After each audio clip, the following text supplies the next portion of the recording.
मोसमी पावस सोंपलो असो समज जाल्लो आसतनाच आयतारा आनी सोमारा मेळून सेगीत 2 दीस पावस पडलो। सोमारा सांजे तर गडगड मारून राती उसरा मेरेन पावस पडलो। ताका लागून दिवचलच्या मय आनी हेर कांय वाठारांत लुवणे खातीर तयार जाल्ले भात आडवे पडला।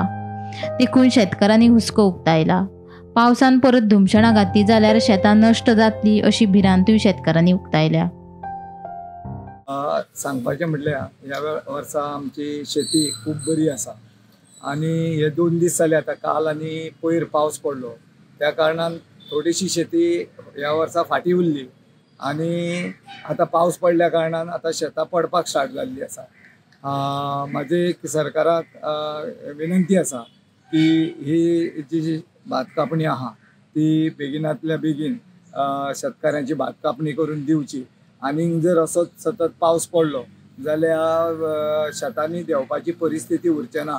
आतां थोड्या शेतकाऱ्याचे ह्या 2 दिसाच्या पावसान लीप शेती पिड्ड्यार जाल्ली आसा।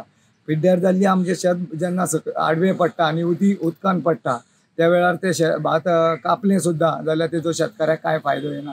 तेका 2 दिसां भितर त्या भाताक कोंब येता आनी कोंब येयल्ले भात मागीर ते कोण विकतूय घेयना आनी तेजे मागीर ते तांदूळ बिनूळ तशें कांय करूंक मेळना। ते अक्षरशा कापलें सुद्दां जाल्यार खर्च करून ते गोरवांक घालपाची परिस्थिती येता। तेन्ना ह्या वर्सा ही दोनूय आमची मुळाक आनी पंगरपात खाजन हे खूब जेंनी शेती केल्या ती खूब बऱ्या प्रमाणान आनी बरी शेती आसा।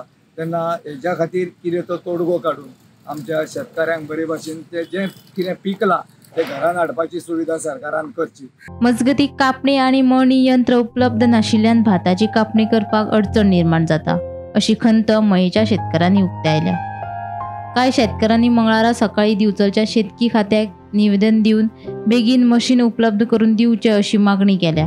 आता हो पावस पडला तो जाणा आनी आमची शेतां सगळी पिकलेली आहा। आमी एग्रीकल्चरान आमकां 4 मशिनां दिल्ली तेतूंतले एक मशीन तेणी हाडलेलें म्हणटा ते सारके मोडून उडयल्या आनी जर तर आतां तो पावस पडलो जाल्यार आमकां 4 दिसांक काडूंक गावना जाल्यार कांयच फायदो ना। आमी आतां साहेबाक मेळोंक गेले, साहेबाक आमी लेटर दिला काय दिला आमकां बेगींतल्या बेगीन मशीन गावोंक जाय म्हणून, खंयच्या पद्दतीन कशें तरी गावोंक जाय म्हणून। फाटले 2 दीस आतां पावस पडलो न्हू तेतून तुमच्या शेतांची स्थिती कितें आसा? सामकी बिकट स्थिती जाल्ली आसा म्हणजे अर्धे उदीक भरलेलें आसा आनी जर 2 दीस पावस पडत जाल्यार आनी सांगपाचें ना शेतांक जाता तितके आनी हो आमकां प्रॉब्लेम 3 वर्सां सदींच जाता। 3 वर्सां आमी हांगा येतात सगळे सांगतात। म्हाका सांगा आतां शेत भात पीक आडवे पडला अर्धे कालच्या पावसान आडवे पडले आनी आतां पडत जाल्यार धूप जातलो। आतां तुमकां मशीन कितें सांगला? मशीन आतां आमकां साहेबान सांगला आपूण पळय तेका एक्चुअली 4 मशिनां दिल्ली खंय तेतूंतले अजून एकूय आमकां सारकें ना एवेलेबल ना। आतां तो म्हणटा 4 साहेब म्हणटा आपूण विचारता तुमी म्हणटा आपल्या कडेन लेटर दिया त्या प्रमाणे आमी लेटर दिल्या। आतां ह्या 2 दिसांक मशीन तेणी आमकां सांगला 4 दिसांनी म्हणून। आतां तर आयज फाल्यां गावात जाल्यार आनी पावस पडत जाल्यार आमी सगळे गेले न्हू शेतकार। गोमंतक टीव्ही खातीर दिवचलच्यान रिपोर्टर तुकाराम सावंत।